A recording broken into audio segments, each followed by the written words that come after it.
আওয়ামী লীগ সরকারের সাবেক 18 মন্ত্রী প্রতিমন্ত্রী ও 24 এমপির বিরুদ্ধে দুর্নীতির অনুসন্ধান শুরু করেছে দুর্নীতি দমন কমিশন দুদক। হাইকোর্টের এক আইনজীবীর তথ্য নির্ভর অভিযোগের আবেদনের পরিপ্রেক্ষিতে এই উদ্যোগ নেয় দুদক। নুডলস খান নাই তো নুডলসই খান নাই।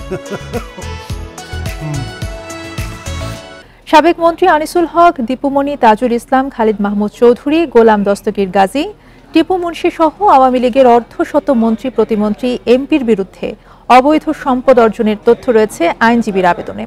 অবৈধ সম্পদ অর্জনের শীর্ষে রয়েছে সাবেক বাণিজ্যমন্ত্রী টিপু মুন্সি ও আইনমন্ত্রী আনিসুল হক।